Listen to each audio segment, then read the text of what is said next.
বাংলাদেশের প্রখ্যাত কোরআনের পাখি আল্লামা সাইদি সাহেব রহমতুল্লাহি আলাইহি কারাগারে থাকতেন না? চিল্লা বলেন ঠিক কিনা? যদি মুসলমান সন্ত্রাসীদের পরিচয় দিত, জঙ্গিবাদের পরিচয় দিত, তাহলে আল্লামা মামুনুল হক সাহেব দামাত বরকাতুল আলিয়া 3 বছর মিথ্যা অপবাদে, মিথ্যা মামলায় কারাগারে থাকতে পারত না। মুসলমান সন্ত্রাসীদের যদি পরিচয় দিত, কারাগার ভেঙ্গে চুরমার করে জসিমউদ্দিন রহমানীকে কারাগার থেকে বের করতেন। চিল্লা বলেন ঠিক কিনা?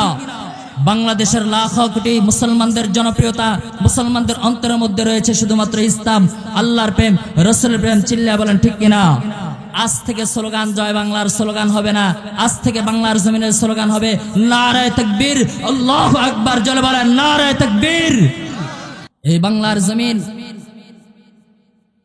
এই বাংলার জমিনের ইতিহাস ৫০,০০০ বর্গ মাইলের মধ্যে এমন একটা দেহ বিশিষ্ট জমিন, যেই জমিনের ভিত্তিতে বারবার বারবার কিছুদিন পর পর মুসলমানদের রক্তে রঞ্জিত হয় আর এই জমিনটা ধৌত হয়।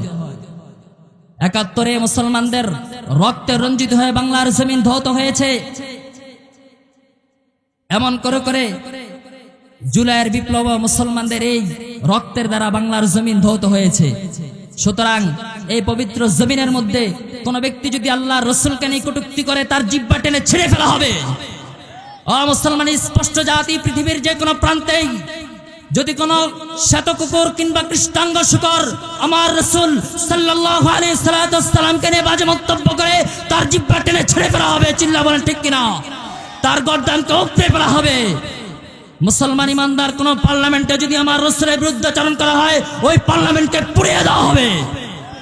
পবিত্র কোরআনে হাকিমের সূরাতুল মুজাদালার সর্বশেষ নম্বর আয়াতের মধ্যে আল্লাহ তাআলা বলেন, মুমিন বান্দা যারা যারা মুমিন তারা রাসূল প্রেমিক হবে। কি প্রেমিক হবে? রাসূল প্রেমিক হবে। তারা আল্লাহ প্রেমিক হবে, তাই না?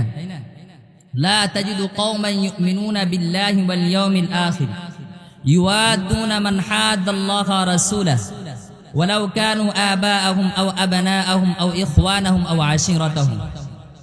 আল্লাহ তাআলার সরাসরি ঘোষণা যে আল্লাহ এবং রাসূলের প্রতি ভালোবাসা রাখছে, যে ব্যক্তি আল্লাহ এবং রাসূলের ভালোবাসা তার অন্তরের মধ্যে রাখছে, সে ব্যক্তি এমন হবে যারা আল্লাহর রাসূলকে ভালোবাসে না, যারা আল্লাহর সাথে বিদ্বেষ পোষণ করে, যারা আল্লাহর সাথে বিদ্বেষ পোষণ করে, তাদের সাথে তারা বিদ্বেষ পোষণ করবে। কথা কি বুঝতেছেন? একটু সামনে অগ্রসর হন, সামনে অগ্রসর হন। অর্থাৎ যে আমার আল্লাহর বিরুদ্ধাচরণ করবে, যে আমার রাসূলের বিরুদ্ধাচরণ করবে, তার সাথে স্বাভাবিক সম্পর্ক থাকবে, তবে সম্প্রীতি থাকতে পারবে না।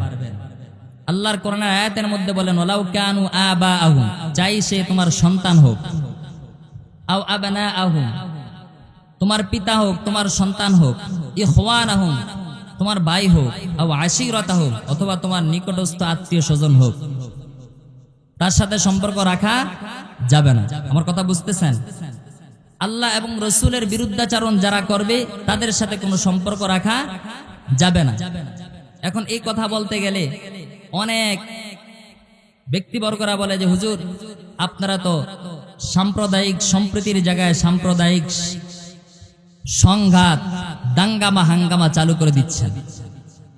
আরে ভাই, তোমার সম্প্রীতি পরে, আগে হলো ইমান। আগে কি? ইমান।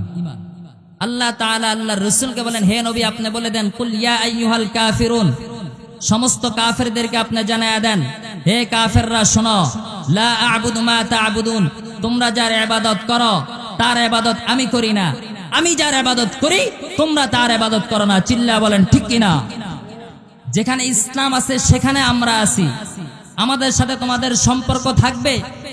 তুমি হিন্দু, তুমি বৌদ্ধ, তুমি খ্রিস্টান, তোমার সাথে আমার সাথে সম্পর্ক থাকবে, তবে সুসম্পর্ক না। চিল্লা বলেন ঠিক কিনা?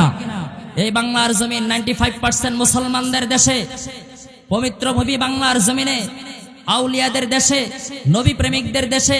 হিন্দু, তুমি তোমার ভাষায় তোমার ভগবানকে, মন্দিরকে ডাকতে পারবে, কোনো বাধা দেব না।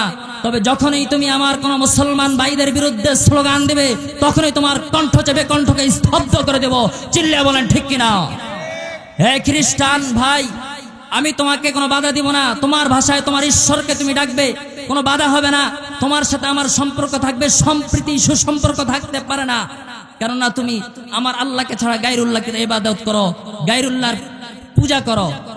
সুতরাং তুমি তোমার বাসায় ডাকবা, তুমি তোমার ইবাদত করবা, তুমি তোমার পূজা করবা, কিন্তু যখনই তুমি তোমার মিশন হবে আমার কোন মুসলমান ভাইকে তোমার খ্রিস্ট ধর্মে দাখিল করা, তখনই তোমাকে বাংলার জমিনে পিছিয়ে ফেলা হবে। চিল্লা বলেন ঠিক কিনা? এই সমস্ত কথা বললে মুসলমানদেরকে, উলামায়ে কেরামদেরকে জঙ্গিবাদের আখ্যায়িত করা হয়, জঙ্গিবাদের অপবাদ দেওয়া হয়। মুসলমান জাতি, মুসলমান কখনো জঙ্গি হতে পারে না, মুসলমান কখনো সন্ত্রাস হতে পারে না, মুসলমান হলো আল্লাহর সৈনিক। চিল্লা বলেন ঠিক কিনা? আল্লাহর সৈনিক কখনো জঙ্গি হতে পারে না। যদি জঙ্গিবাদ কিংবা সন্ত্রাসী যদি মুসলমান হতো, দীর্ঘ 12 বছর পর্যন্ত বাংলাদেশের প্রখ্যাত কোরআনের পাখি আল্লামা সাইদি সাহেব রহমতুল্লাহি আলাইহি কারাগারে থাকতেন না। চিল্লা বলেন ঠিক কিনা? যদি মুসলমান সন্ত্রাসীদের পরিচয় দিত, জঙ্গিবাদের পরিচয় দিত, তাহলে আল্লামা মামুনুল হক সাহেব দামাত বরকাতুল আলিয়া 3 বছর মিথ্যা অপবাদে, মিথ্যা মামলায় কারাগারে থাকতে পারত না। মুসলমান সন্ত্রাসীদের যদি পরিচয় দিত, কারাগার ভেঙ্গে চুরমার করে জসিমউদ্দিন রহমানীকে কারাগার থেকে বের করতেন। চিল্লা বলেন ঠিক কিনা? বাংলাদেশের লাখো কোটি মুসলমানদের জনপ্রিয়তা, মুসলমানদের অন্তরের মধ্যে রয়েছে শুধুমাত্র ইসলাম, আল্লাহর প্রেম, রাসূলের প্রেম। চিল্লা বলেন ঠিক কিনা? আজ থেকে স্লোগান জয় বাংলার স্লোগান হবে না, আজ থেকে বাংলার জমিনের স্লোগান হবে নারায়ে তাকবীর, আল্লাহু আকবার। জোরে বলেন নারায়ে তাকবীর, নারায়ে রিসালাত, ইয়া রাসূলুল্লাহ। এই বাংলার জমিন, এই বাংলার জমিনের ইতিহাস ৫০,০০০ বর্গ মাইলের মধ্যে এমন একটা দেহ বিশিষ্ট জমিন, যেই জমিনের ভিত্তে বারবার বারবার কিছুদিন পর পর মুসলমানদের রক্তে রঞ্জিত হয় আর এই জমিনটা ধৌত হয়। ৭১ মুসলমানদের রক্তে রঞ্জিত হয়ে বাংলার জমিন ধৌত হয়েছে। এমন করে করে জুলাইয়ের বিপ্লব মুসলমানদের এই রক্তের দ্বারা বাংলার জমিন ধৌত হয়েছে। সুতরাং এই পবিত্র জমিনের মধ্যে কোন ব্যক্তি যদি আল্লাহর রাসূলকে নিয়ে কটূক্তি করে, তার জিহ্বা টেনে ছিঁড়ে ফেলা হবে। মুসলমান স্পষ্ট জাতি, পৃথিবীর যে কোনো প্রান্তেই যদি কোনো শ্বেত কুকুর কিংবা কৃষ্ণাঙ্গ শুকর আমার রাসূল সাল্লাল্লাহু আলাইহি সাল্লামকে নিয়ে বাজে মন্তব্য করে, তার জিহ্বা টেনে ছিঁড়ে ফেলা হবে। চিল্লা বলেন ঠিক কিনা? তার গর্দানকে উপড়ে ফেলা হবে। মুসলমান ইমানদার কোন পার্লামেন্টে যদি আমার রাসূলের বিরুদ্ধাচরণ করা হয়, ওই পার্লামেন্টকে পুড়িয়ে দেওয়া হবে। মুসলমান জাতি, দিলের মধ্যে আল্লাহ এবং রাসূলের ভালোবাসা থাকবে। কোন ব্যক্তি যদি আল্লাহ এবং রাসূলের বিরুদ্ধাচরণ করে, তার সাথে সুসম্পর্ক হতে পারে না। যে ব্যক্তি তার সাথে সুসম্পর্ক করবে, সে ব্যক্তি আল্লাহর রাসূলের উম্মত হতে পারে না। চিল্লা বলেন ঠিক কিনা? এই আয়াতের মধ্যে আল্লাহ তাআলা বলেন, লা তাজিদু কওমান ইউমিনুনা বিল্লাহি ওয়াল ইয়াউমিল আখির ইউআদুনা মান হাদাল্লাহ ওয়া রাসূলাহু ওয়ালাউ কানু আবাআহুম। চাই তার পিতা হোক, পিতা আমার রাসূলের বিরুদ্ধাচরণ করছে, আমি পিতাকে শেষ করে দিব, ছেড়ে দিব। আমার সন্তান বিরুদ্ধাচরণ করছে, সন্তানকে ত্যায্য পুত্র করে দিব। আত্মীয় স্বজন সবকিছুকে ছেড়ে দিয়ে আমি শুধুমাত্র রাসূলকে নেব। আল্লাহর রাসূলের হাদিস, লা ইউমিনু আহাদুকুম হাত্তা আকুনা হাব্বা ইলাইহি মিন ওয়ালিদিহি ওয়া ওয়ালাদিহি ওয়ান নাসি আজমাইন।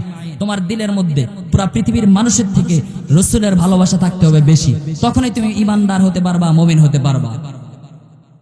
এরা যদি করতে পারো তাহলে 6টা পুরস্কার। কয়টা পুরস্কার? 6টা পুরস্কার। 1 নাম্বার, আল্লাহ তাআলা তোমার অন্তরকে শক্তিশালী করে দিবেন। 2 নাম্বার, তোমাকে জান্নাত দিবেন। 3 নাম্বার, আল্লাহ তোমার প্রতি সন্তুষ্ট থাকবেন। 4 নাম্বার, তুমি আল্লাহর প্রতি সন্তুষ্ট থাকবা। 5 নাম্বার, আল্লাহ তাআলা ঘোষণা দিলেন, উলাইকা হিজবুল্লাহ, তোমরাই হলো আল্লাহ তাআলার বাহিনী, আল্লাহর সৈনিক। বলেন সুবহানাল্লাহ। 6 নাম্বারটা একেবারে সুন্দর, আলা ইন্না হিজবাল্লাহি হুমুল মুফলিহুন।